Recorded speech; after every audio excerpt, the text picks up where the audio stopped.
Welcome back, ladies and gentlemen, to episode 24 of Bell to Bell with Bobby Blaze. I am your host and hard-hitting journalist, Jeremy Vilmur, and now the star of our show, Bobby Blaze.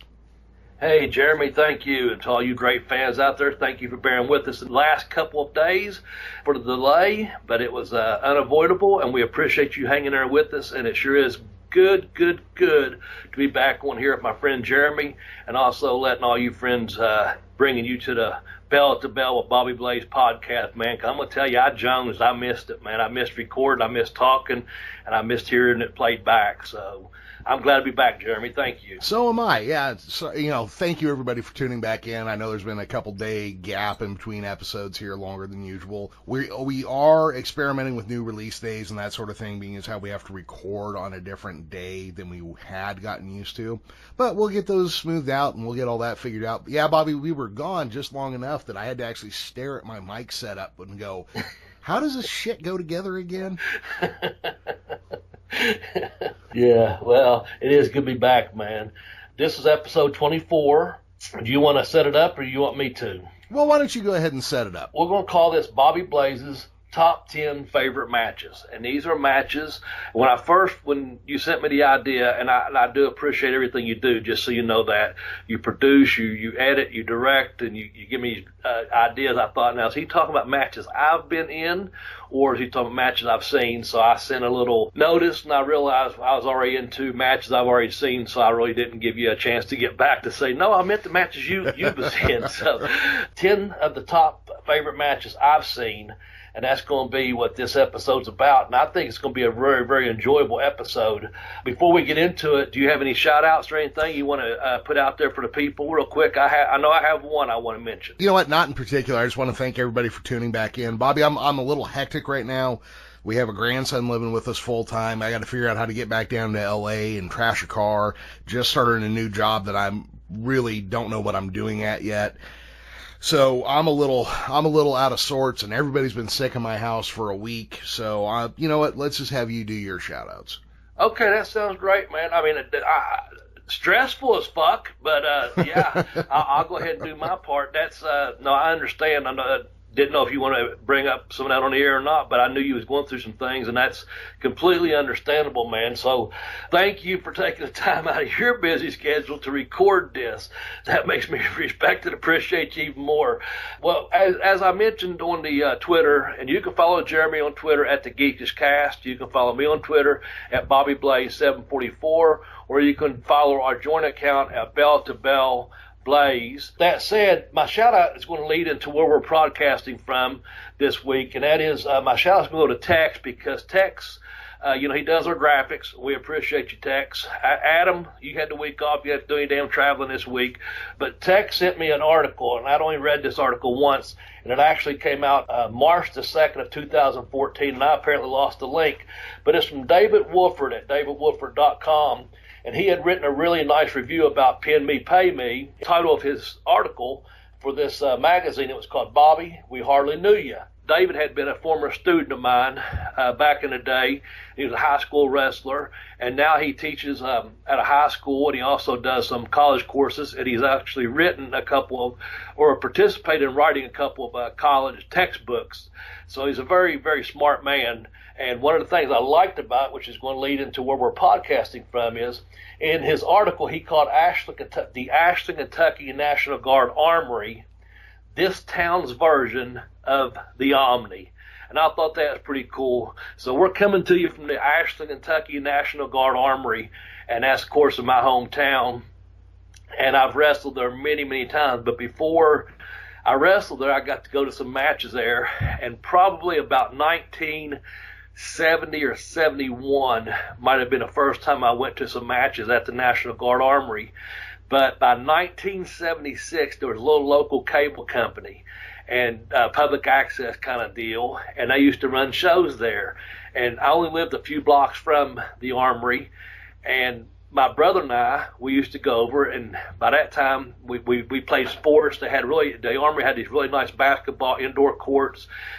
seemed like every kid in town, there was about 3 gyms everyone knew how to sneak into and play basketball or sneak into the wrestling show at the Armory when they came. And by the time I was 15, my brother and I was running over, setting up the ring, because for 3 years, from 12 to 15, we lived beside McDonald's, and we got to go get the guys hamburgers and coffees and sodas and what have you.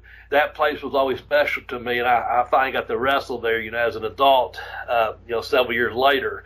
And the way it's set up, it's a big old horseshoe out front as you come in, a driveway, and people would drive up through there and, get out, and the ring truck would drive there and load up. And, in the basement they had tanks and stuff, and they had these, just this really unique, like, locker room, and it had a really good, from the time I was a kid, and they just recently redone it just a few years ago. They haven't had any shows there for probably 4 or 5 years now, but prior to redoing it, it just had this ominous feeling, really. It was just they had the center lights, all the other lights went off.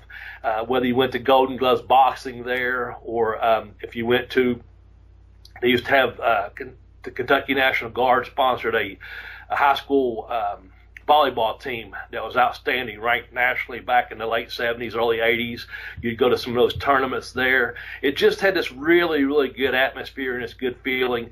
Obviously I've done several matches there, and some of them I've done for Smoky Mountain, some I promoted on my own. And one of the times, if not all, as redundant as I am at times, I always let the people there know that I really, of all the places in the world I wrestled, that the Ashland National Guard Armory had a special place in my heart to come and wrestle at, and that still holds true today. I really just have some real fond memories of wrestling there through the years, of guys I've seen come through there. I mean, we had Cactus Jack and Chris Candido there. We've had the Rock and Roll Express there. Myself and the Rock and Roll Express wrestled the Gangsters there, the Gangstas, if you will. Me and the Heavenly Bodies wrestled there. That's just some of the Smoky Mountain days. I wrestled my late good friend JT Lightning. He used to bring a crew of guys down. Cleveland All-Pro would come down and wrestle. We exchanged talents. Les Thatcher used to send me guys down from Cincinnati. It was just a really good place, and none of my top 10 matches. Hold on. There, let me stop you real quick, because on my other show, Geekish Cast, I interview a lot of indie creators and that sort of thing. And a question I often ask to people who've made their first movie or their first comic book is, and I'm going to adjust this to you with being a wrestler. So you grew up watching matches there. So what was it like when you wrestled there for the first time? Awesome. Okay, it was awesome. It was Sunday afternoon. I remember it like it was yesterday, even though it was many, many years ago. We had done a town the night before, about 45 minutes away, and we had this show set up for an afternoon on a Sunday, and my brother and I were in a tag match against 2 masked wrestlers. It was just a small show. Probably drew between 75 and 100 people. We were beside ourselves. We were popping, We was the main event. We didn't use there was no big stars on the show, nothing like that. It was just a little local show. We went out and hustled it up and got some free radio ads and all that. But it was the funniest thing about it. I still see this guy to this day sometimes, every once in a while. But one of the things that stands out, my brother and I was in a tag match, and again against these 2 masked wrestlers. While we were in the ring, this guy stands up that had graduated from my brother, and he had this very distinctive body and this very distinctive talk. Let's just say he might have ridden the smaller bus to school, if you will. Yeah, I got you. But he had a mask on. But you still knew who it was. And he stands up and starts harassing my brother and I before the match started. And we was trying not to crack up, because we, obviously we had been trained, we'd been wrestling, we knew the guys we was working with, but we was trying not to laugh or break character with this one guy. Like I said, it's probably 75 to 100 people, and pretty much all of them were at ringside. And so we start the match, and I don't know, we're 2 to 3, 5 minutes into it at the most, and a guy stands back up, but this time he removes the mask. of course, we had known who it was, but Betty goes, and you guys didn't even know it was me. You didn't even know it was me. Well, by that time, my brother and I, we just start cracking up. We're still trying to, shine as baby faces, but we're in the ring just cracking up at this guy out there that we knew who it was, even with the mask on. It's just one of those crazy wrestling fans, and I've seen him here in the last year, and he'll say, do you remember that time? And I'll say, yeah. I won't say his name. I say, yeah, I remember it. He goes, you didn't know it was me. And I go, I know. I just play along with it because, that's just what you go. But to answer your question, it's just one of those things. It's that childhood dream that comes true, man, because I had played basketball there. I'd played volleyball there, but I never got to wrestle there until then. Like I said, it was a Sunday afternoon show. It had windows, big glass windows, and that place would get hot as can be in the summer. But that show there was actually in the winter, and of course it was just in an armory gym, so it was pretty damn cold. But the fact is, all the light come in because it was an afternoon show. That's the other thing I remember about it.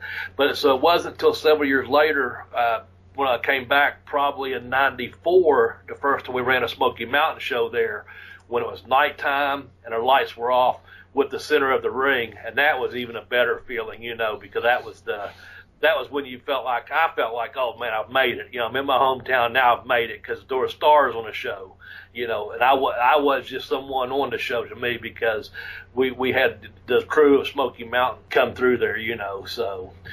Georgia Championship Wrestling in 1980-81 sold it out. They had never been here before. They had been to Columbus, Ohio, Cincinnati, Huntington, West Virginia, Charleston. They actually came to the Armory here, and they sold it out. It was packed. They was turning people away. Memphis came once when I was about in the 7th or 8th grade, but the old ICW used to come every month, man. And that was some great, they had the Macho Man, they had Hustler, Rip Rogers, Lanny, the Miser, they had the whole crew, and that was some, just some really good wrestling too. Yeah, the National Guard Armory, is just really special to me, and I'm glad I got to wrestle there, and that saved us some travel this week, and I hope you enjoyed the stories. No, it sounds like a lot of fun. It's always kind of funny to me or interesting to me that guys who go on to become pro wrestlers, they always have stories about helping set up the ring, or like running and grabbing burgers and stuff, or just hanging out at the place where the shows are held. And I remember there was a point where my son Micah was following APW shows around and helping setting up the rings, then running the arcades with some of the wrestlers who were working the shows. And he comes home one time and he's telling me a story about a guy he met, Jody Christofferson. I'm like, was he a real Christofferson? Like a real Christofferson? Oh, I don't know. And I went and looked him up, and yeah, it was Chris Christofferson's kid. Oh man. I was like, you didn't think to put that together while you were talking to him? Yeah, that's funny, man. That's funny. Yeah. We just, when I told Cornette, he called once we was doing the background on some things, and he was getting ready to do a promo for me and this and that. He said, man, your story, and I took it as a great compliment, but he said, man, your story sounds a lot like Bobby Eaton's, man. He'd always over there setting up the ring and, hanging out and doing all that. But there's so many guys I've met through the years that's done that, like you said, and we lived on 27th, and the Armory was on 25th, but there's about a 3-block gap on side streets, even though that's a 2-block, distance. It was only like a 5-minute light trot, honestly, to McDonald's, which was where we lived directly beside McDonald's. And so that, after a couple of years back, those were the guys when they got to town, they said, oh, that's them 2 boys that, they live by McDonald's. Here, go get us burgers or coffee or whatever. It's just become a habit, because we come over there hanging out, man. And I remember one time I don't even know what show it was, someone actually left the concession stand stuff set up on like after a Saturday night show. So when we got over there on Sunday, we went over to play basketball, and someone had forgot to turn the Coke fountains off. Anyway, with that said, that kind of covers my shout out to David Wolford. It kind of covers the Kentucky National Guard Armory here in Ashland, Kentucky. Hopefully that'll just take us to me to give you a rundown of how I came to the conclusion of my top 10. all-time favorite professional wrestling matches that I've watched. And we can start that unless you have any other questions. Well, no, my questions are done. I just do want to say this show is sponsored by Bobby's Books, which are available on Amazon. You can get to Pin Me, Pay Me by going to tinyurl.com/blazebook1, or you can get to I Kicked Out on 2, The Education of a Wrestler by going to tinyurl.com/blazebook2. And with that being said, Bobby, let's tell everybody a little bit real quick about what kind of rules were set for this week's top 10, because we always have caveats when we do a top 10 list. Well, I had a couple of simple rules to myself. One, I already knew about probably my top 5 matches right off the top of my head. Bada bing, boom, boom. And with that said, a couple of things I did immediately also. I took off, and I hope you people understand why, especially our fans, and I think they will. Immediately, the first match I deleted out of my top 10 was the Randy Savage-Ricky Steamboat match from WrestleMania 3, because I figured everyone has already seen that match. They know how good it was, they know how great it was. I tried to go with stuff that was different, that I thought the fans would be interested in, also because these are my personal favorites. The other one I took off, you could count 1 or 3 ways, and you can probably see where I'm going with that is, and that's the Flair Steamboat series, I think from 89. I took those off because everyone has a favorite, whether it was Nashville or Chicago or whichever. I figured everyone has seen those matches, and that's probably in everyone else's, top 10 matches or greatest matches of all times. And if you're a student of the game or you love professional wrestling, you have to go back and watch those matches. I also tried to go with it ended up being a split. I was trying to go with as many matches that I had seen live and in person versus, what I may have seen on TV or video cassette or DVD or YouTube or what have you. Most of these, so I ended up being 5 and 5. What I was getting at is I did not watch any of these on YouTube until here recently. I went back because I saw them, some of them originally on the old VHS tapes back in the day. If I didn't, there's only one, and I'm going to start it off with number 10 that I didn't see on YouTube, a DVD, or on. I actually saw it on TV when it took place. So, with that said, I'll start my top 10 if that's okay. Yeah, absolutely. Oh, one more thing. Yes. I could have taken any number of Rock and Roll Express versus Midnight Express matches. I could have also, and I'm going to mention them here a little bit later on, the Fantastics. I could have played several Fantastics and Midnight Express matches too. I mean, it's one of those things, just like last week we done our movie list, and we always have our, rules. There's so many I could have put on here but didn't, just so I can kind of get a broader spectrum of my favorite matches of all time. Number 10, I'll make it really, really brief. I've mentioned it before. It was probably 1969. It was in Baltimore, Maryland. It was the old WWWF. It was on TV, and it was the Sheik versus Bobo Bazille. I've mentioned before I watched it with my aunt. That was real special to me. It's no longer with us. And that's probably the first time I actually saw professional wrestling. We used to let me watch Colts games, Orioles games, whatever. She just loved sports. She even liked they had the Skipjacks, I think was the name of a hockey team they had there, the Baltimore Bullets and stuff back in the day. I was just a young kid, but we watched wrestling. And that just the name association of the Sheik versus Bobo, those two names that is caught on too early. So, you can go back. I'm sure you can find any number of their matches on YouTube now. But that's probably the first televised match I watched prior to moving to Ashland, Kentucky, within a couple years of that time frame. That's why I say it's probably around 69, because I think we came here like 69. So I'm giving my age here a little bit. But that's my number 10, and that's the Sheik versus Bobo Bazille back in the day on an actual, big floor model television. Okay, number 9, Memphis, and that's the good stuff, because once I came here, that's what we started picking up was the Memphis stuff. There's probably any number of matches I could have picked, and I took off 2 of them, and you'll know where I'm going with this because I'm a Terry Funk fan, so I could have put in a concession stand fight from Tupelo, Mississippi. That we've talked about that one before.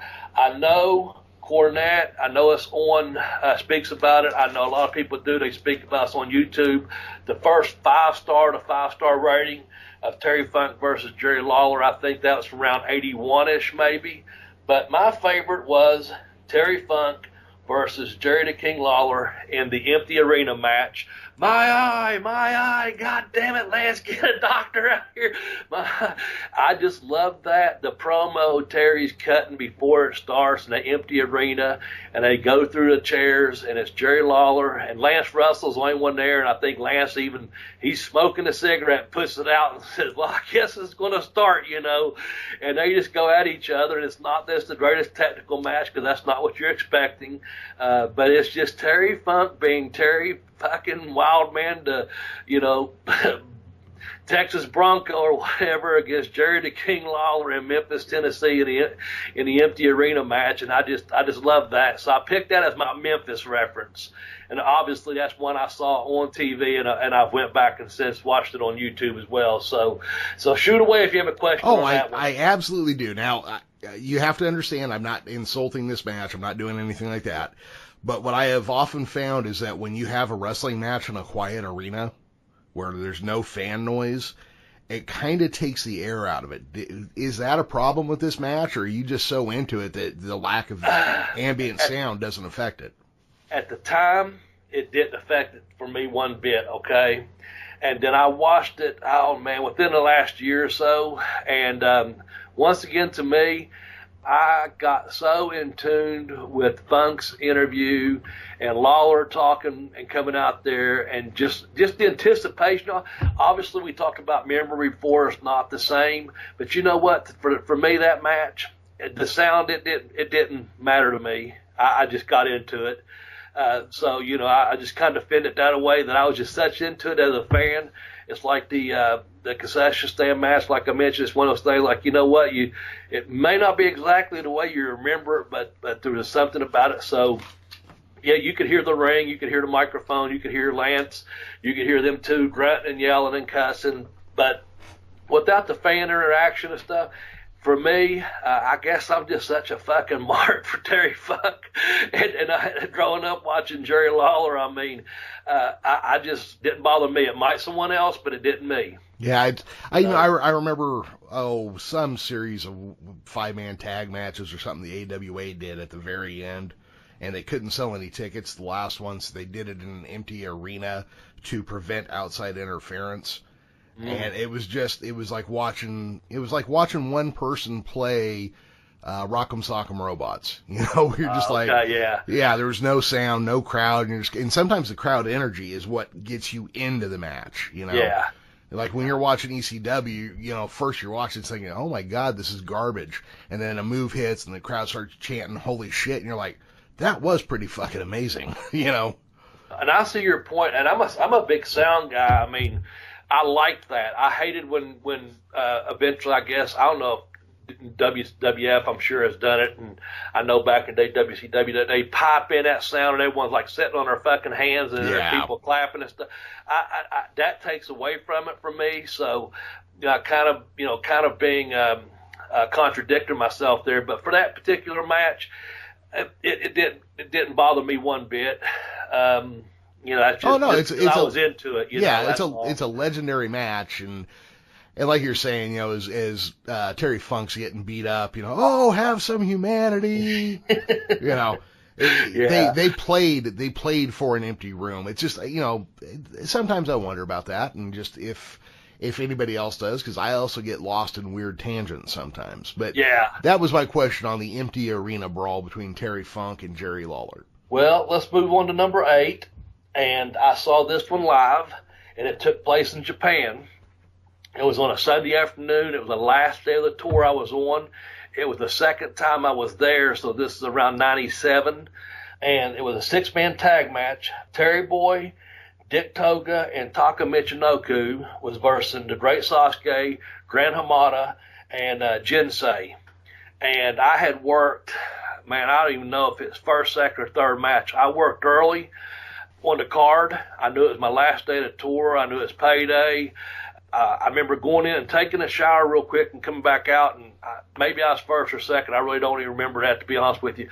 But I remember just sitting up in the arena, and it was one of the bigger places we were at, and I just sit there, and these 6 guys went out there and just fucking completely tore it down. And the kind of match they had, I'd been, like I said, it's my second tour there. I'd been there maybe 4 weeks.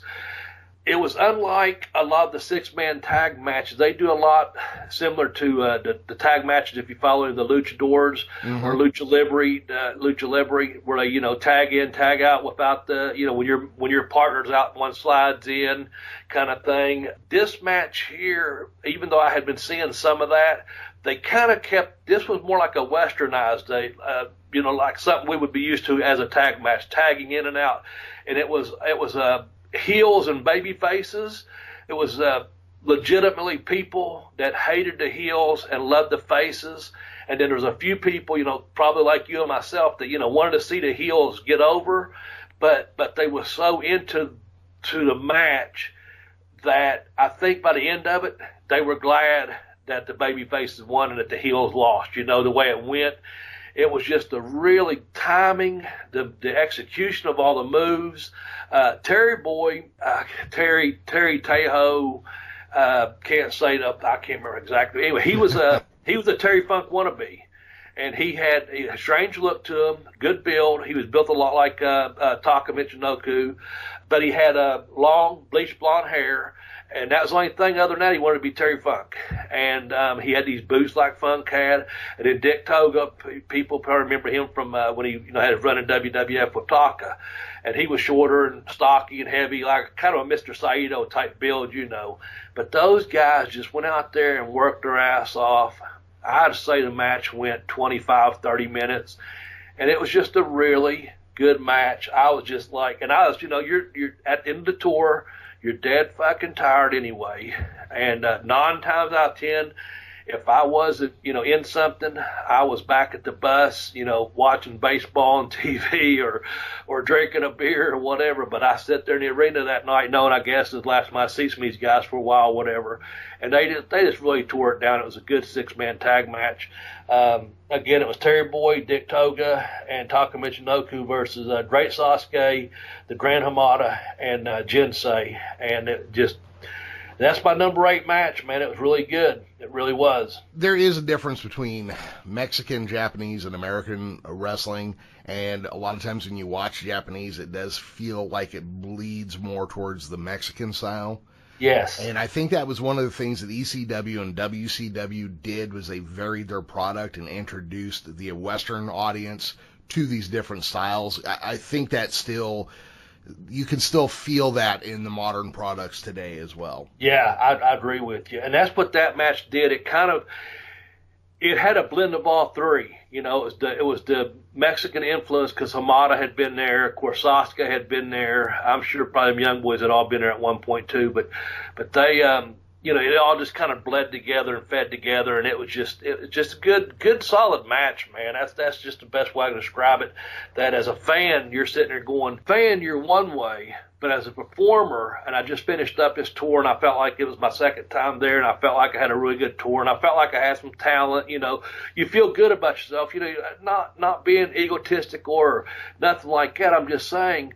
But I was watching these guys, and I was like, man, right when you think you're getting good, and you see how much better these guys execute a move or do something or sell, it excites you. It makes you want to be better, you know? And that's what that done for me. It was one of those things where, like, holy shit, that's why these guys are working a main event. You know, that's why these 6 guys here are interchangeable for any semi and main event on a card, because that's who worked them every night. You know, any combination of those 2 or 3 guys on each team would work the semi and the main event.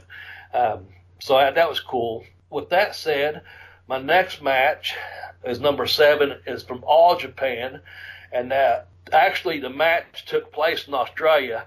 Joe and Dean Malenko had worked for All Japan. Dean had jumped over to New Japan. We were in Australia, and they had a tag team match with Benoit and Liger, and they just absolutely tore the fucking place down. On any given night, Joe and Dean would tag against them two, or Dean would wrestle Liger, Joe would wrestle Benoit, or any combination of that. Liger and Benoit wrestled, but on this one night, Joe and Dean tagged against Chris and Jushin Liger. And I was sitting up, we was at this place, the building had this like, I won't say a church steeple, but it had like an attic type area that you could go up into. Probably 20 people could have been seated up there, and it overlooked, I guess what you call like a bird's nest, if you will. And I went up there and I was by myself, and I was like, I can't believe, maybe some guys would watch it from behind the curtain or whatever, but I remember sitting there by myself going, I can't believe no one else is up here fucking watching this match, because I had heard, of course I saw them work a couple of times. They all did it, two or three matches each, probably by the time this took place. So I'd heard, I'd seen Liger on tape, I'd seen Benoit on tape, I knew their names, and of course I knew Joe and Dean. And, I always heard, what great craftsmen Joe and Dean were in the business.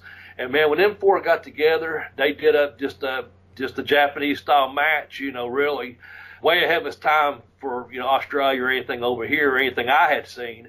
Because like I said, Joe, I don't know that he ever left All Japan at all when he finished up, but Dean had already jumped to New Japan by this point. But man, it was just a tag team match, and I was sitting there just thinking, that's four real athletes right there. They're all in shape. The spots were spot on. It didn't look like a whole lot of predetermined, let's do this, let's do that. It was just one of those matches that, as a fan, you're just sitting there, and as one of the boys, again, serves as motivation, going, that's why I want to get better right there, because of guys like that. They worked their ass off that night. Every night on the tour they worked their ass off, but that was the match there that I saw in person that I, was really, comes in at my number 7 match. And I hope these matches aren't boring too many people, but I know they thrill the fuck out of me when I watch them. Now, do you think you go a little bit lenient on the Malenkos since you are a Malenko graduate? Well, let's go to number 6. Number 6 took place in Japan. I saw this on an old VHS, and then I've recently seen it on YouTube.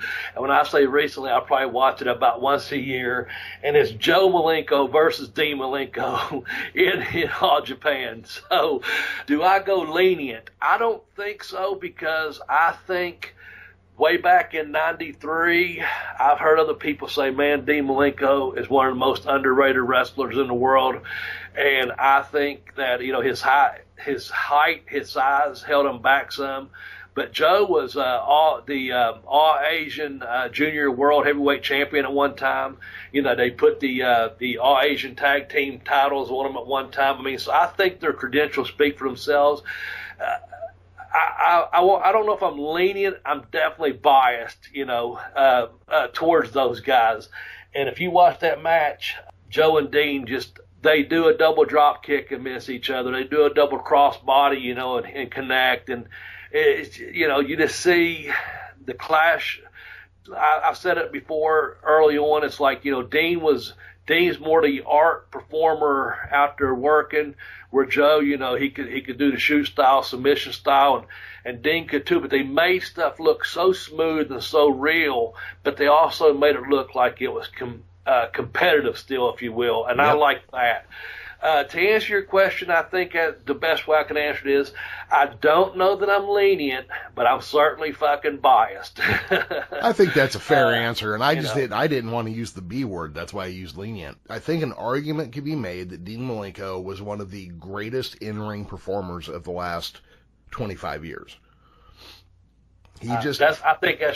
That's a great statement. Yeah. He just, for some reason, and it's funny to me because you've told me yourself that when you talk to Dean Malenko's sharp, witty, funny, on point. You put a microphone in his face. This is me speaking, not you now, but you get a microphone in front of him and none of it came across. No, none at all. Yeah. And it's just weird. I mean, I was stoked when he was included in the Horsemen. He was just such a great in-ring worker. There were two people I said would be the future of pro wrestling back in the mid-90s when I saw him, and Dean Malenko was one of them. Yeah. Yeah. I could watch Dean Malenko wrestle all day. I've said it before. He was the perfect Gaijin wrestler for Japan. Give him a manager, Don't make them talk. Just let them go out and whoop ass. Yeah. Yeah. And that's the thing is, it's not a dig, and No. I said it before, and you've already said you're speaking for you, not for me, but I'll say it too. That guy, man, the fucking wit that he had, the timing he had, for whatever reason, when that microphone came on or that camera, flashed up, man, it just did not shine through. I don't know if he was just trying to stick with that quote, Iceman, stare, gimmick, whatever. Just nothing ever really come across that away on promos and stuff.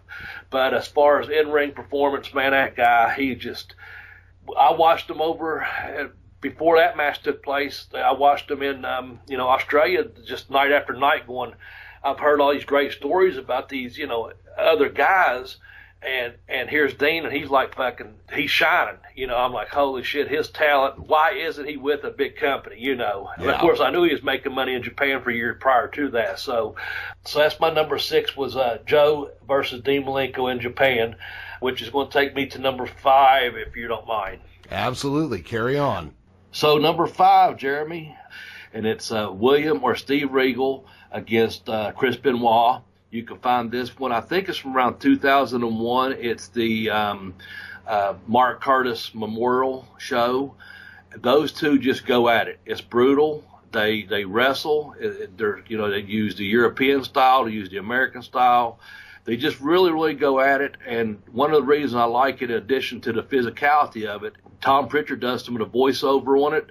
And he recommends that, and I know some of our listeners may be a little bit older and guys that are our age that like or at least fans that like the older wrestling, and this is not too far ago, where it was still wrestling. It's a professional wrestling match the way you kind of remember it, and Tom Pritchard, at the time was teaching, I guess, at WWWF or F or whatever, Performance Academy or schooling, whatever they was doing at the time. And he recommended every student, watch this match. And I would tell young people the same thing. I watch it about once a year, to be honest with you, because of just the physicality, and also that there's 2 technicians in there, and they're doing a really, really good pro style. And that's probably the only reason. And I'm a fan of Regal, I always was. And for Chris, I had known him a long time. And so I'm not going to say a whole lot about anything other than I do have a story concerning him and myself, but I had known him for a while, and I just think it was a really, really good matchup and a really, really good match, and that's why it comes in at number 5 for me. Steve Regal, or William Regal, or whatever you want to call him, right, is probably one of the greatest wrestlers to never hold a major title of all time. He's probably one of the greatest wrestlers of the last 25 years. Mm-hmm. I do like wrestlers from the UK, the British Islands and Ireland. They are stiff and mean, and they are professionals, and they get the job done, but they make it look like it hurts like a son of a bitch. Yes. I do have to make a quick aside on Benoit. Bobby, you know a little bit about my history from around 2007, 2008, 2009. Yes, sir. So these were very bad years in my life, my family's life. And it all pretty much started with Chris Benoit.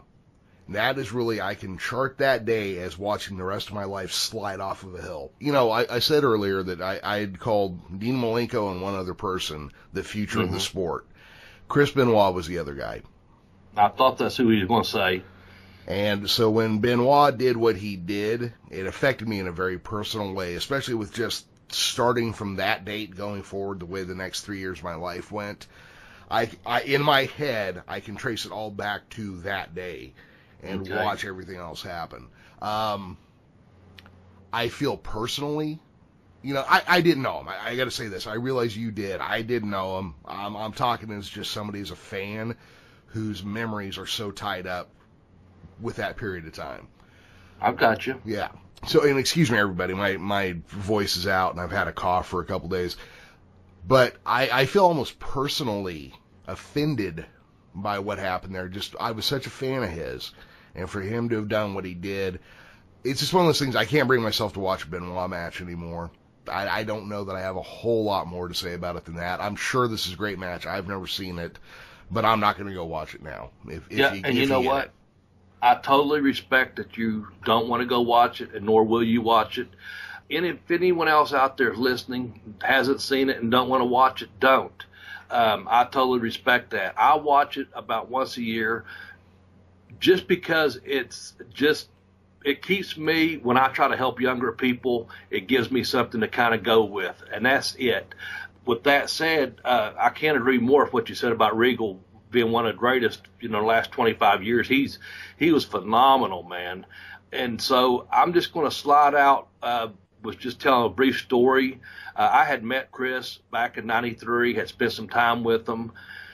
With that said, while I was around him, he was nothing but a complete professional. And I have to kind of leave my mind there. And after that, I blank it all out as well, to be quite honest with you. It's not something, I don't go looking for his matches specifically, even though I've mentioned his name on this list a couple of times.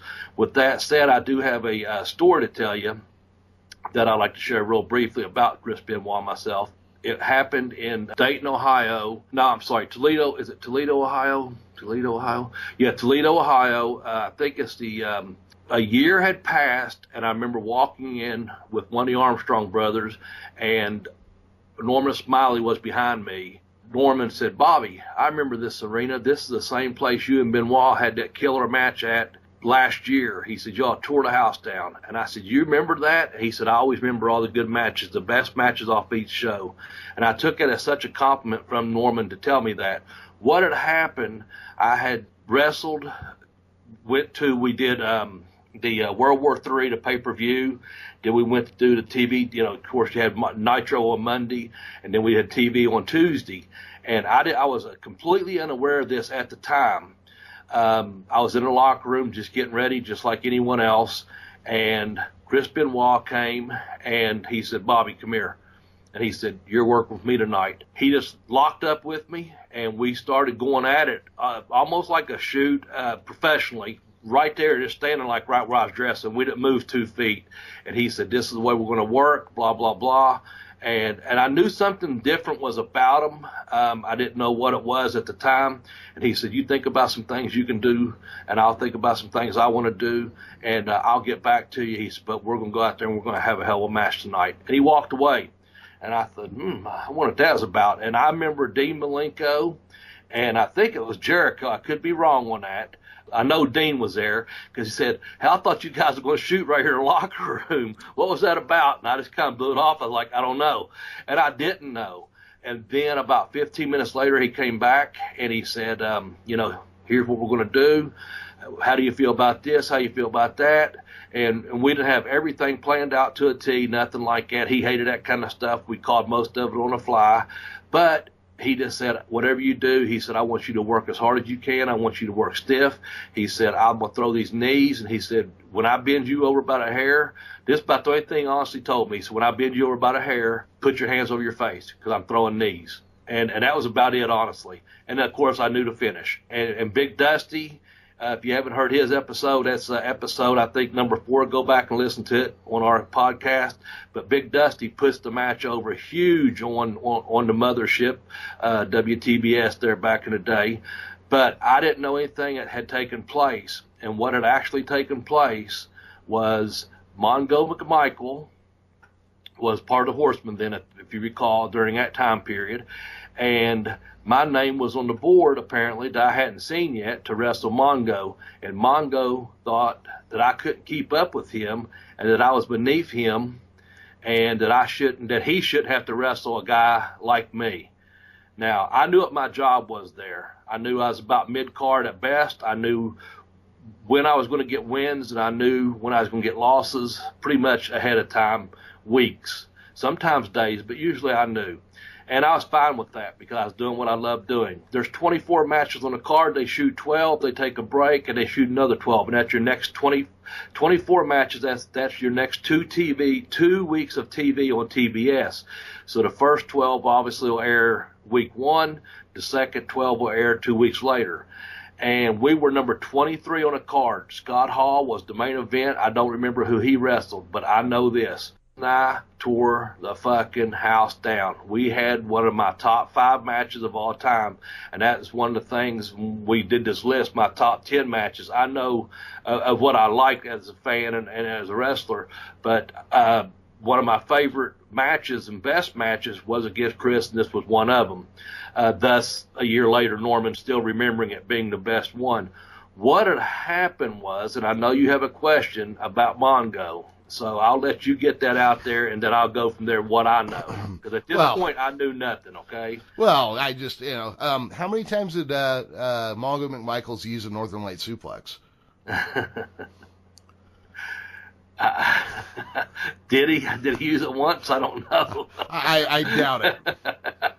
Did he know what it was? What I'm trying to say is Mongo, and I'm not talking for you. I'm just for me. I'm just saying I don't even know if he knew what it was. Yeah. But anyway. I don't know that Mongo could wrestle his way out of a wet bag. But, that's just between you and me. I think it takes some nerve for that musclehead chihuahua carrying lunatic to say you don't have the talent. But whatever, whatever. I was not a fan. I was not a fan. Here's the thing. Mongo played 15 years in NFL, okay? And I saw him back someone down, a pretty badass guy in the locker room one time with just a few words. Now, he had the advantage, and the other guy didn't even get up. So you don't play 15 years in the NFL and not be a badass. Oh, so I'm not saying he's not a badass. I'm defending myself in this situation, okay? Yeah. I'm not saying I didn't respect the fact that I knew he was a badass, okay? Yeah. So, and I'm probably glad and probably better off and probably survived the stiff match with Chris versus going out there with Mongo and trying to pull off something, even though he thinks he can't keep up with me. Because here's what happened. Apparently it was, Chris, Dean, Mongo, Arn, Flair, whoever, there, probably Bischoff or maybe not Bischoff, in the thing and in the war room, if you will, Terry Taylor or whoever, before the board went out and that comment was made. Well, Chris took personal offense to that, and I didn't know that had happened at the time. Nor did I know after he come and talked to me and what happened. And I was traveling with the Armstrong brothers at the time. We were staying up in Detroit because, like I said, we'd done the World War III. We had a Saginaw, Michigan next day, and then, like I said, we was in Toledo for the TVs. Scott Armstrong had went up to Chris Benoit and said something, which, again, I didn't know this at the time. He said, hey, man, this guy you're working tonight, he can work pretty well, pretty good, or however he worded it. He said he's not just, he said, I work with him and smoking. And Chris said, hey, I was in Australia with him. I know he can work. That's why I'm working him. Don't worry about it. And walked away.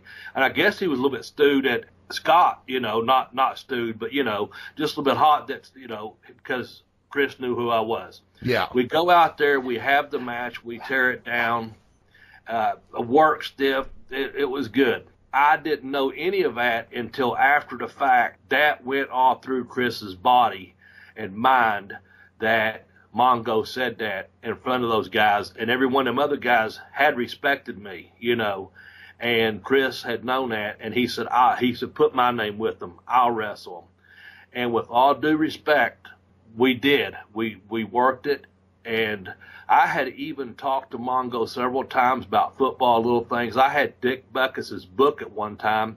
I just picked it up at the airport, and it had a picture of Dick Butkus's knees, really, really messed up. And I was joking with Mongo. I said, are your knees just fucked up or worse? And he said, they may not look that bad, but they're probably just as bad. I mean, just little things like that, So, and not on that particular day. But I will say this.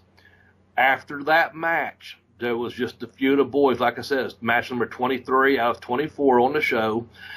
I was unlacing my boots, and I kid you not, Mongo McMichael, and this is why I'm not going to bury the guy, because I buried him that day. He walked up, I was unlacing my boots, and he come around a corner, and I was sitting there, and he goes, hey, Bobby, and he reached his hand out. Now, I didn't know that he was the one scheduled to wrestle me, still, okay? He said, hey, Bobby, and he put his hand out and shook it. He goes, man, hey, kid, I didn't know you could wrestle like that, man. I didn't know you could go like that. He said, that was one hell of a match. I just want to personally compliment you. You just had a hell of a match. And I said, hey, man, thanks. And I wasn't trying to blow them off, but I was like kind of blown up, and I was taking my boots off, and it's kind of like, when two guys are pissing, do you say yes or, hey to each other? You don't reach over and shake hands. It's kind of an awkward moment. And I was sitting there, and he was standing up, and he's a big cocksucker. I mean, he's a big motherfucker. I don't know if he's coming over to get hot at me or, I don't know what's going on. But he reaches out his hand, and I'm unlacing my boot. I reach up and shake it. He gives me some huge compliments, and he said, man, I didn't know you could fly around like that out there. He said, let me tell you something. And I said, yes, sir. And he goes, maybe one day you and I will get a chance to get in a ring together, and I'd be honored to have a match with you. And I looked up at him, and I wasn't trying to be disrespectful. Again, I'm just kind of tired. I've got chops all over my chest. I'm taking my boots off. I don't even stand up. And 9 times out of 10, when I meet someone or I talk to them, I stand up and I look them in the eye, honestly. Still to this day. But I shook his hand, and I said, hey, if we ever get the chance, that'd be great, man. Thanks. And I appreciate the compliments. He walked away, and that was it. It wasn't until the next day that I found out that's why I had wrestled Benoit, not Mongo. But Mongo was man enough that he watched the match, that he come up and actually compliment me. Now, he didn't come back here and say, hey, by the way, I was scheduled to wrestle you and this and that. He just came back, and he took the time to say what he said. And that was pretty much word for word what he said. I didn't know you could go like that. Man, that was a hell of a match. And maybe one day, you and I can have a chance to have a match like that. And that's what he said, So I thought, well, I didn't know why he said it. And like I said, next day I found out about it a little bit more. I found out some that night, like I said, riding home with the Armstrongs. Then whatever the next town was, which was a Wednesday house show, a couple more guys told me what took place, and it just all made that much more sense to me. But if nothing else, I thought, man, he's a big, legit, tough guy. And he took the time to come over, and he didn't say, I was scheduled to wrestle you and didn't think you was worthy. But he did take the time to come over and tell me what a good match I had and what a talent I had. And he hoped one day him and I could have a match together. So that kind of ties up the story I wanted to tell you about that. Talent. Yeah, what I'd like to put out there at this time or any time going forward, if one of our listeners has a favorite Steve Mongo McMichael match, please tell me what it is. Yeah, put it out there. Hit the hashtag BBBB. Let's hit this real quick. Follow Jeremy on Twitter at The Geekish Cast. Follow me on Twitter at BobbyBlaze744. And then also follow the joint account, which Jeremy is doing one hell of a job with, and that's the Bell to Bell Blaze on Twitter. And also there's a Facebook page out there, Facebook group, and also there's a Bell to Bell Blaze podcast that Tex takes care of, and that's been carrying us through. Last couple of weeks we hadn't been up on our normal Friday. We've told you about that earlier, but we've had some good videos to put up. So, and Tex takes care of that. We don't really have anything to do with that other than that's our voices. And, but we are both, or I can speak for myself, I think we both are very thankful for Tex taking the time to put those up and get us through some times when we don't have an actual podcast up. So that's just a personal shout out there. But that's my top 5, That was my top 5 match, and that's pretty much all I'll say about that. I think you probably enjoyed the Mongo story more than you did I hope you did more than the match itself, to be honest with you. Yeah, it's just, and it's not that I'm sure it was a great match. They were both great wrestlers. It's just, it's hard for me to watch. You know what I mean? No, yeah. And I totally get it, totally respect it, and don't go out of your way, go back and watch it. Yeah. So. All right, well, Bobby, why don't you take us to number 4 then? Yep, number 4. These next 4 are going to surprise you, to be honest with you. At least 2 of them will, I think. But, again, as I mentioned earlier, I kind of went off the mainstream of what everyone else I think they would like, because this is my list, and these were things I liked and enjoyed seeing. This next match took place in Paintsville, Kentucky. Excuse me. And it was for Smoky Mountain Wrestling. We used to run Smoky Mountain Wrestling in Paintsville. It's a small town. It's about an hour from here. We used to run in a place called Paintsville, the high school there. They also had the Apple Day Festival there. We did that yearly.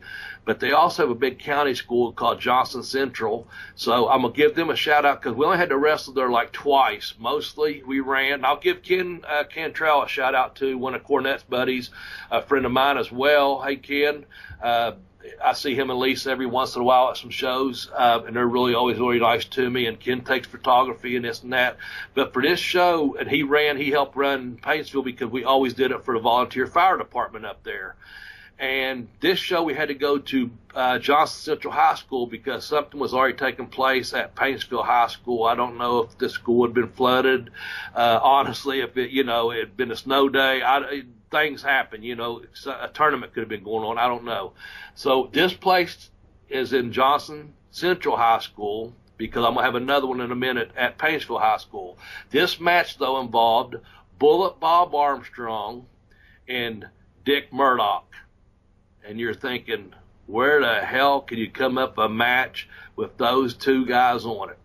Well, we ran a different school, which is only about 12 miles difference, I'd say, one city school and one's county. Paintsville used to sell out regular. If it didn't sell out, it was damn near close. This show and this was a much, much bigger school, gymnasium. It had about 400 people. We didn't draw like we normally do. I want to say it was even a Sunday afternoon show. And it was when Murdoch was in the territory, Van Horn was in the territory, the Mummy. I mean, it was just, and we had our regular crew. And believe it or not, the main event was Dick Murdoch with Cornette managing him against Bullet Bob Armstrong. And I kid you not, on each end of the bleachers, and of course it's a big gym, only about 400 people there. Ringside's probably got a couple hundred people, and then the rest are just, throughout the bleachers. On the one side, every baby face was out watching, and on the other side, every heel was out watching. And I kid you not, those two guys put on a fucking wrestling clinic, and it was classic. Murdoch even done the flying head scissors on Bullet Bob, and Bullet Bob was about 55 or 56 years old at the time. And Murdoch was, I guess, probably 57 at the time, something like that. Big old beer gut out there, pale as can be. Bullet had the tan and always looked good.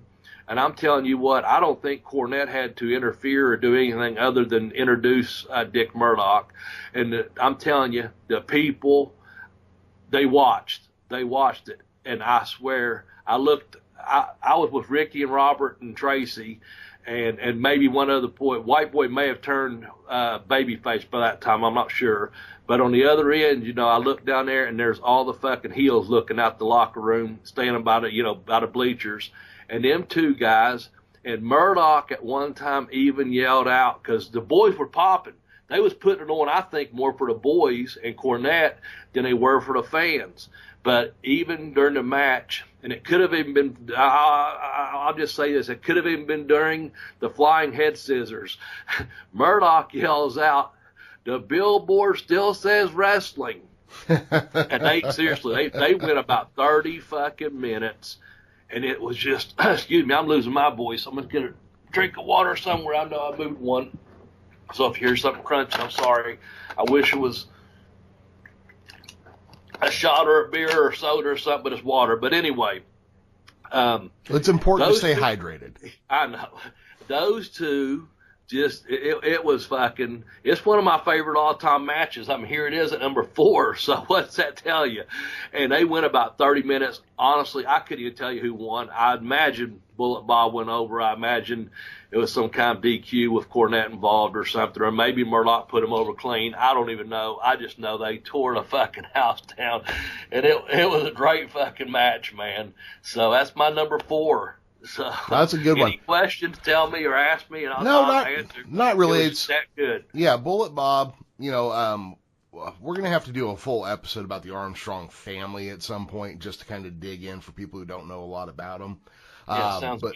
But Bullet Bob was a hell of a wrestler. Dick Murdoch was fun to watch. And also, I'm a fan of anybody who uses the moniker Dirty when their first name is Dick. Yep. So, and I just see those two just slugging just two mean old bastards slugging the shit out of each other is what I'm hearing. But you're talking about a flying head scissor as well, so even that doesn't do it justice. Well, see, that's the thing. They threw punches. They wrestled from the mat. They threw punches, and they did spots, Yeah. That's the thing. They threw it all out there. And I swear to this day, I think when they saw the boys out there watching it, they did it for the boys. I may have even put that in my book. I honestly, I can't remember. If I didn't, I should have, as one of my favorite matches, that I think they were actually just wrestling for the boys that day. But it was that damn good, man.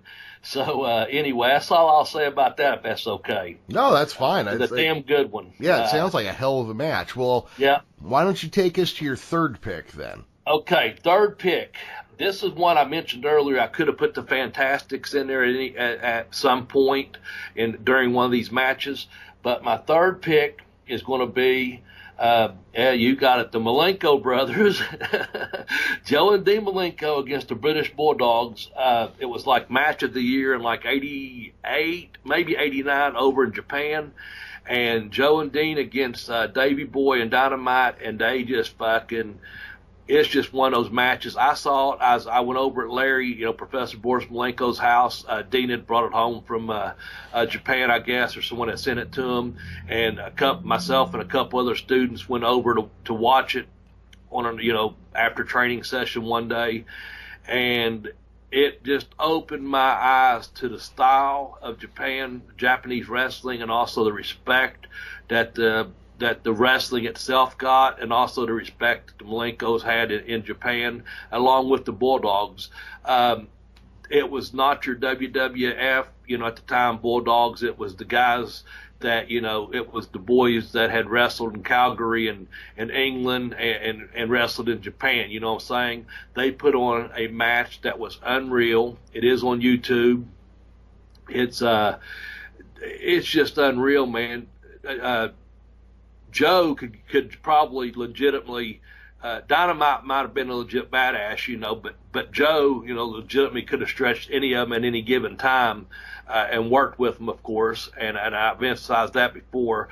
They all worked really good, and Dean had a short arm scissor on Dynamite Kid, and I'd heard this has happened before, and they talk about back in the day, Carl Gott used to be able to do it to people and stuff, but Davey Boy had Dean in a short arm scissor, and he picks him up with one arm and lifts him up to escape it, and it's really impressive because you got that big size difference, and he just lifts him up, and then he slams him on his back to escape the hold, and then he continues to sell the arm.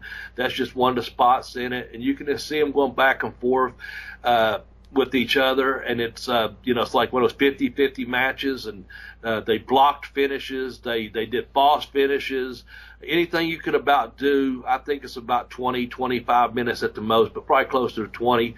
Anything you can get in during that time without it making it look like a circus, they got it in. From the wrestling to forearms, I don't know if people threw punches. I don't think there was punches. I know there's forearms though. I'm not saying there wasn't punch. I'm just saying it was forearms and knees and suplexes and wrestling moves. And I assume there were some European uppercuts as well. Yes, absolutely. Yeah. So a lot of stiff, shots to the back, to the chest and things like that, but not where like someone punched them in the face, but with the European upcuts that you like.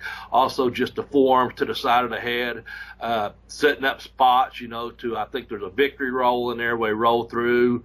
The finish comes off just as, it could have went either way.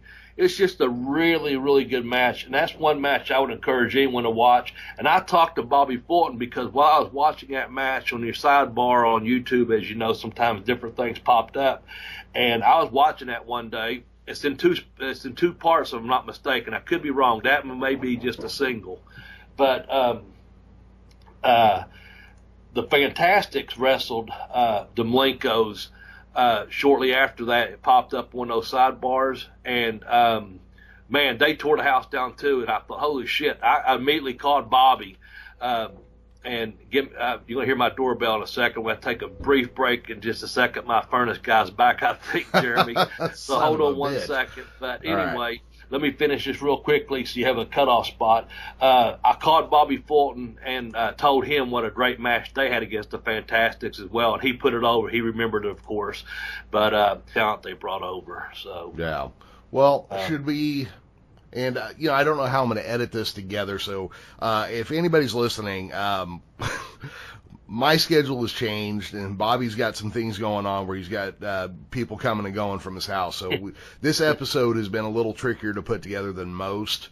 Were we done talking about the Malenkos versus the Bulldogs? I mean, except for me to say that right there you probably have four of the best technical wrestlers in modern history of pro wrestling in one ring, and the Bulldogs were amazing because they were technical and they were powerful.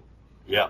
And that I don't know when today because I also bought Red Dead Redemption 2 and I've got some cowboying to do this weekend, but there you go. I am going to be watching that match as soon as possible. Yeah, it's good. It's worth it. Believe me. So yeah, that's one I'm actually excited, like sitting here thinking, fuck, I bet that's a hell of a match. All right, Bobby, what is your pick for number 2 in your 10 favorite matches? Okay, number 2. It comes from Smoky Mountain Wrestling. It took place in Pikeville, Kentucky at the Bluegrass Brawl. It was in a cage. It was the Rock and Roll Express against the Heavenly Bodies in a Losers Leave Town match. And it was just one hell of a match. It was old school, of course, now we're talking old school, or as Ricky Morton said, there's no such thing as old school or new school, or just the right school. And it's the right way. And I think babies were flying through the air, literally. I've heard Quint say it on his podcast, they were throwing babies that day. The fucking place was packed. It was one of those annual shows that we did. They have a Hillbillies Days. I believe at Hillbillies in Kentucky, but every April they have a week-long festival called Hillbilly Days, and they have it there at the college. They have wrestling. They've had it for years. And this one here, I think, was from 94. I could be wrong. I'm about 95. But anyway, it's right when the bodies were getting ready to go to WWWF. Of course, no one knew who was going to leave. I didn't know if the Rock and Roll Express was going to leave. I don't know who the winner was going to be. I did care, obviously, because I liked everyone involved, and I liked the company, at the time. But they just went out there, man, and it was just a tag match for the century. There was interference, there was blood, it was everything. From wrestling to heat to like I said, to fucking people throwing babies in the air when the Rock and Roll Express didn't have to leave town, So it was just, and they had a double referee deal. I mean, they threw swerves. It was just, here you go, Cornette. It was just tremendous fucking booking on Cornette's behalf. Mark Curtis done a great job. I think Brian Keys or Brian Logan, depending on whichever name he uses.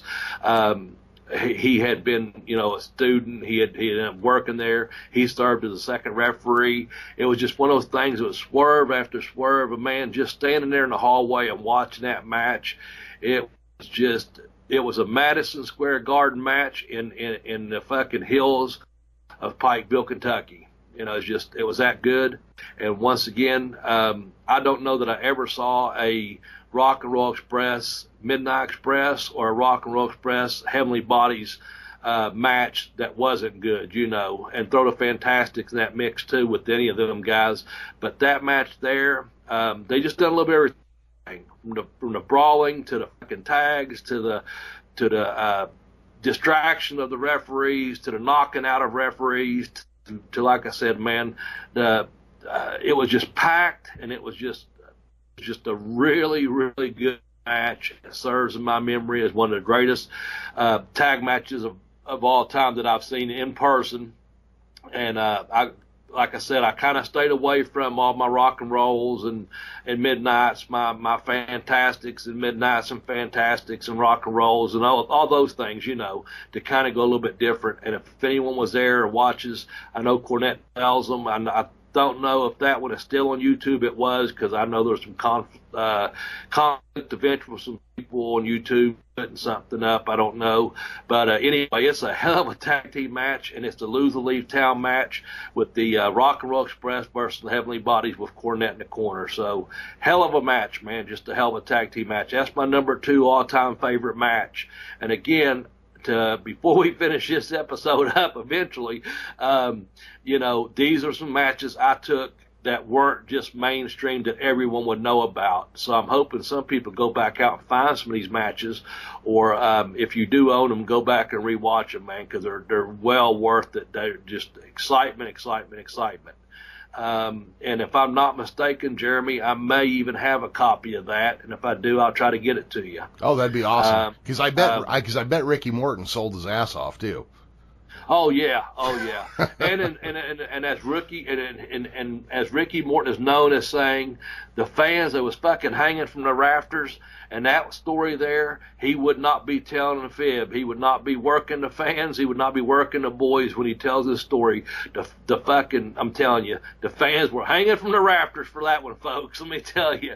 And something about someone threw a baby up, and that's legit too. And then, like I said, I've heard Cornette mention on his podcast a couple of times, but I swear I think there was some babies fucking flying, man. It was just, and it was one of them things. I think if we talked about, you asked me a long time about some of the goofiest gimmicks you've seen people sell at shows and stuff, and it wasn't that some was goofy, but I mentioned those big old air guitars you can win. You pump up the air into them, the blow up guitars.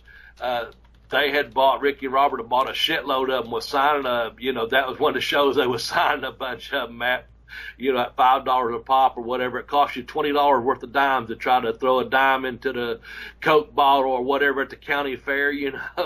They had those, and they were selling bandanas and T-shirts, and the benefit of that is, I think I wrestled Landell that show. I could be wrong, but I got their people that's tired of waiting in their line. I got the layover, you know what I'm saying? So my gimmick sales went up too. No, that's good. That's good. Yeah. But you recall them guitars I was telling you about, right? To blow up when yeah. They was putting rock and roll on them, or Ricky and Robert or whatever. That was one of them shows where I know gimmick sales had to be out the roof for them. And the match, though, man, it was just it was that good. It was just that good. So if you don't mind, I'll go back down 10 through 2 and give you my number 1. How's that? Because I think my number 1 will surprise you. Okay, so I had the Sheik versus Bobo at number 10. Then I had the Memphis stuff. I went with the empty arena with Funk and Lawler. Then I went with the 6-man tag match from over in Japan. Number 7, I went with Joe and Dean versus Benoit and Liger from over in Australia. Number 6, I went with Joe versus Dean Malenko in Japan, the singles. 5 was Regal and Benoit. Number 4 was Bullet Bob Armstrong against Dirty Dick Murdoch or Captain Redneck.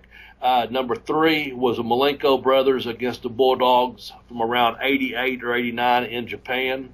Number 2 was the Rock and Roll Express versus the Heavenly Bodies at the spit it out, Bobby, Bluegrass Brawl in Pikeville, Kentucky. And with that said, right down the road here, I've already mentioned this town earlier, my number 1 match of all time that I saw, and there's a backstory to it, and when you hear it, you're not going to believe it, but it's the truth. My number 1 all-time match, and I have seen a shitload of matches in person, folks. This took place at Paintsville High School. I mentioned earlier there was Johnson Central High School, the county there, but we always went to, with the exception of 2 times, to a school called Paintsville High School. Always did about 1,500 people, whatever it held, again, hanging from the rafters. Well, the show was I think a regular Christmas Chaos tour, something like that.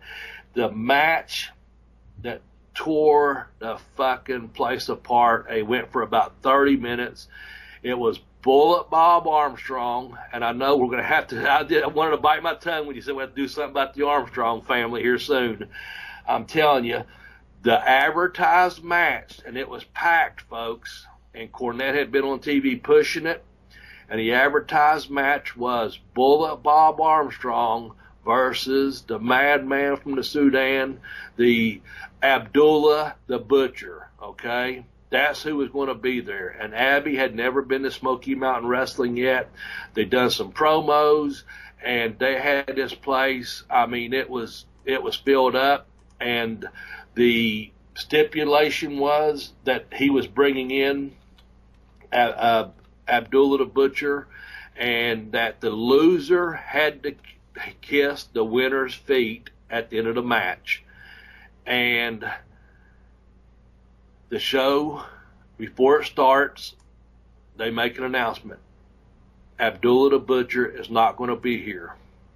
And one thing, as much respect, and I put this, I know for sure in my book, as much respect as I have for Cornette, I respected him this night because he walked out prior to starting the show and said that I would like to let everyone know that something along the lines, we'll be more than glad to give your money back. I doubt he said that. He hinted around at that maybe. But Abdullah the Butcher would not be in a building that night, but he assured everyone he had a former NWA tag team champion that was going to be there, and that the fans would not be disappointed if they would stick around and watch the match. But he had someone worthy to take care of Bullet Bob Armstrong, and called him whatever names he wanted to call him, and said, and I assure you he will be kissing my feet at the end of this match, because the man I've brought in, you're not going to believe who he is, and he's going to take care of Armstrong once and for all. You'll be kissing my feet. Then, got some heat with it, whatever. I don't know if one or two people may have gotten up and asked for their money back. I don't know, because I think Sandy or the regular announcer or someone else came on and said, folks, this is your last chance. We're going to be starting in about, 10 minutes or whatever. And they didn't say who it was, this and that. And I was sitting over to the gimmick table in the main event, and it was one of my all-time favorite wrestlers, and Bullet Armstrong came to the ring to his bad to the bone, and Cornette brought out fucking Bob Orton Jr. And the fucking place was just like, what? Are you fucking kidding me? I mean, it was that atmosphere of like, we've waited to see Abdullah the Butcher, knowing he's not going to be here, and it was too late now to get your money back because they've already seen 4 or 5 matches or whatever it was. And I'm going to tell you what, I'm a Bob Orton Jr. fan, big time. And the place was just like, they weren't clapping, they weren't booing, they were just like, what the fuck? Did we just get fucked or what? And I know they didn't like Bob Orton Jr. because he was with Cornette, and Cornette was the mouthpiece.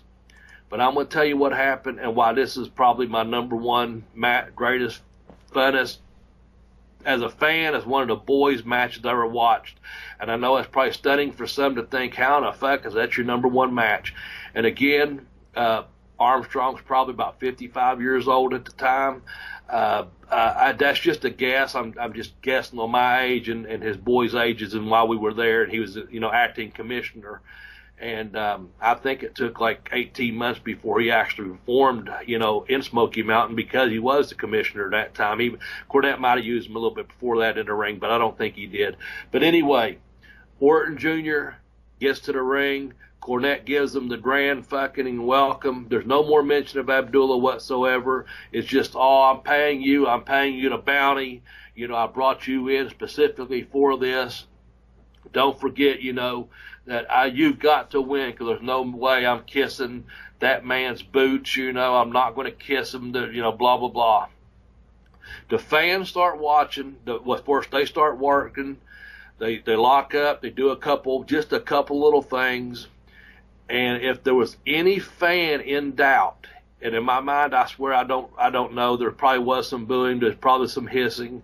And there's probably a lot of pissed off people. But I'm going to tell you what happened, Jeremy.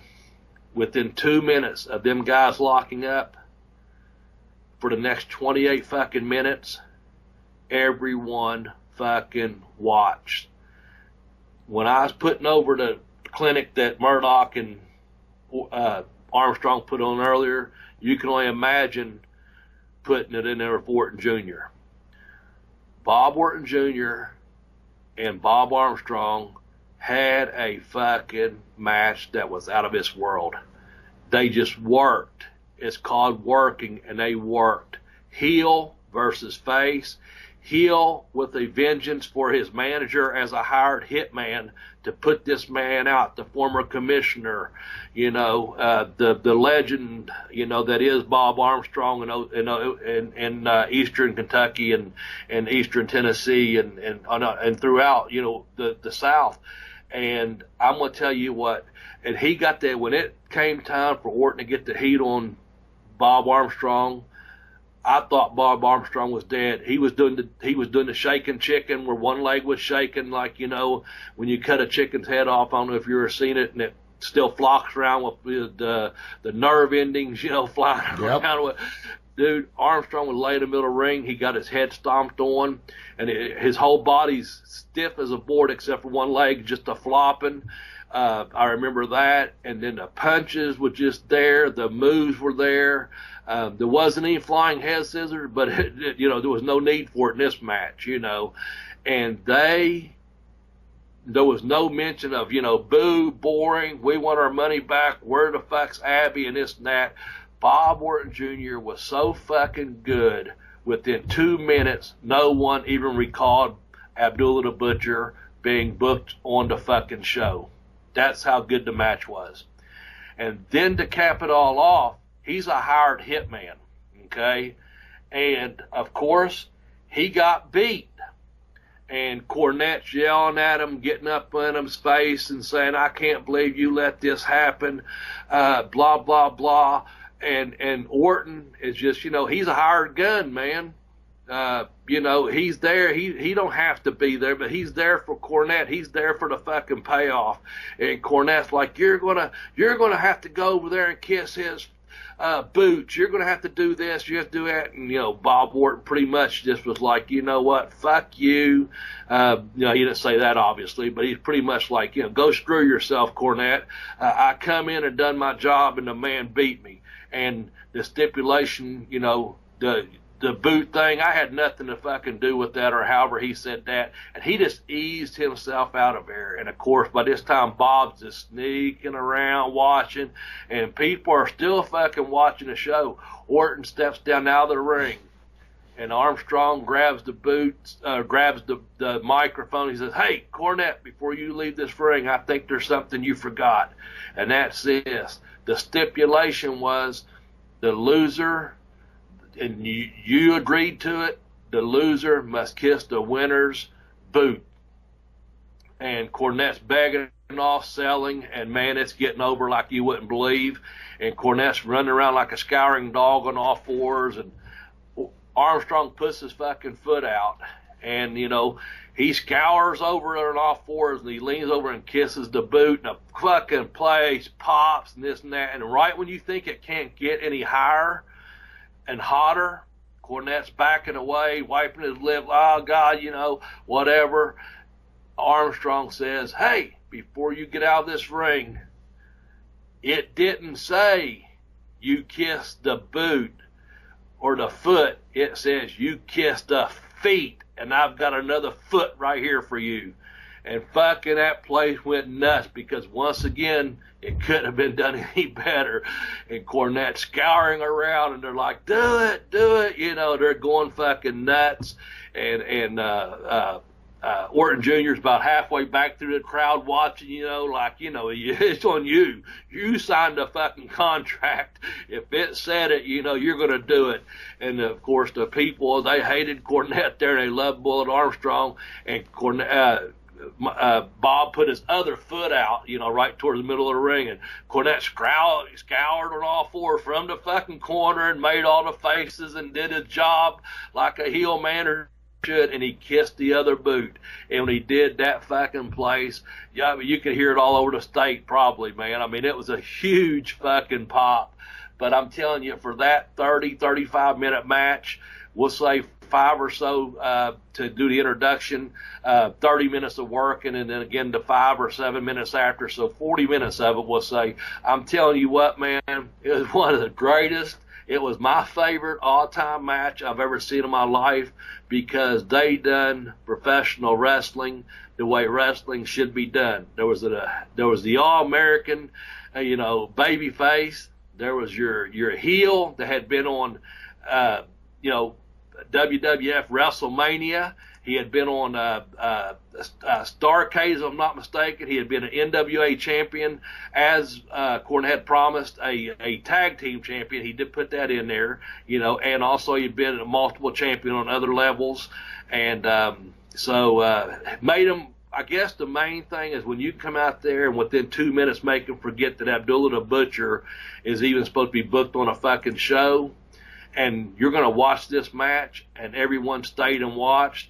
It just, man, I was sitting there marking out of what a good, and I had a great seat. I was right at the gimmick table, complete clear path to the ring, and as another one where at the other end of the building, this was one of our regular buildings, like I was saying, all the heels were out watching, and all the baby faces were sitting at the gimmick table. And I guarantee it, we could have tried to sell something, not, because everyone's attention was on that ring. And of course, you're not supposed to sell, during the gimmick table anyway, during matches. But we just happened to went over and sit down because that's where it was located. All the baby faces were watching, and every fucking fan in the building was watching, and they were hanging from the rafters, man. And that's my number one all-time match of all time, Bullet Bob Armstrong against Bob Orton Jr. with Jim Cornette as his manager, and that's my list, man. I hope everyone liked it. I loved going through it. 5 of them I saw in person. 5 of them I watched on DVD or TV or VHS or whatever. But I went a little bit against the mainstream. So if you get a chance to watch any of those 10 matches and then some, go out there and watch them. And then also hit up the hashtag BBBB and let me know if you liked my list, and let Jeremy know, if you like the list, or if there's some other topic that you'd like to know more about, each match. I'll tell you as much as I can remember from each match that I can, but I try to share a story of each match that I did have, and I had a reason for those. And for all the other people that love your top 10, send us your top 10. Hit the hashtag, BBBB on Bell to Bell Blaze on Twitter, or Jeremy at the Geekish Cast, or Bobby Blaze 744 on Twitter, or the Facebook group page. Hit us up and let us know some of your favorite matches, because even though I've been in the business and loved the business and been around the business, just like Jeremy, I'm just a big fan. And just like you all, I love hearing all these stories, and I hope you enjoyed the stories I shared with you today. I apologize for the inconvenience of having to wait an extra week or so for this podcast, but thank you for bearing with us. And please, give us a thumbs up, give us a like, subscribe to us. Rate and review. Get the word out. Yeah, that's it. Rate, review, that's it. Yeah. Yep. Jeremy, I'm going to close out and just let you finish out the show, because I know you know how to say all those good things about getting us those reviews and all that. They are important, and we do have several 5-star reviews, but we could always use more. Yep. Well, and also, guys, if you have an idea for a show, like Sparks Third Coast reached out, asked us to cover maybe top 10 people who are not in the WWE or the Observer Hall of Fame, which I think could be a great topic that we might want to look at. Somebody else reached out and threw to me that we should talk about the top 10 wrestlers, which would obviously be 10 through 1, Tessa Blanchard. Maybe with an honorable mention from Andy Leone, but that's a great topic we might do here pretty soon. But if you got an idea for a show, go ahead, hit us up on Twitter. I'd love to hear your ideas. That way we'll know that we're hitting topics you want to hear about, or at the very least, you'll give us ideas or an approximation of what we could focus on more that you would like to hear. So, again, everybody, thank you for bearing with us during this time. We're still working out the schedule. Please rate and review us wherever you listen to the show. Follow us on Twitter. Come check us out on Facebook. We do have a group and a page there. Go check out Texas fan YouTube page for the show on YouTube. He does amazing work with the videos and the graphics. I go back and rewatch stuff, and Bobby, it's just you and me talking, but then he cuts in things that we're talking about, and they're just amazing. And he does it. They are. Yeah, it's just amazing. And I get a new version of what we did when I go watch Texas stuff. It's great. I love it. Thank you, Tex, for doing that. Thank you, everybody, for listening. Bobby, thank you for coming back. I know it's been tricky getting this back together. And for myself and Bobby Blaze, bye-bye, everybody.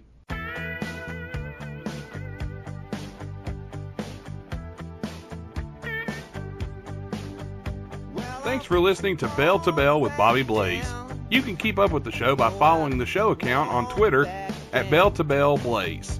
Follow Bobby at BobbyBlaze744 and Jeremy at The Geekish Cast on Twitter as well. You can purchase Bobby's first book, Pin Me, Pay Me, Have Boots, Will Travel, at tinyurl.com/blazebook1, and Bobby's second book, I Kicked Out on 2, The Education of a Wrestler, at tinyurl.com/blazebook2. You can donate to the show's GoFundMe to help with podcast expenses at gofundme.com/bell-to-bell podcast hosting fees. Make sure to include hyphens between every word in bell-to-bell podcast hosting fees. If you download the show on Apple Podcasts, be sure to rate the show 5 stars and leave a positive review. Join the conversation on the show Facebook group to stay up to date with Bell to Bell fans just like you. Thanks again for listening, everyone.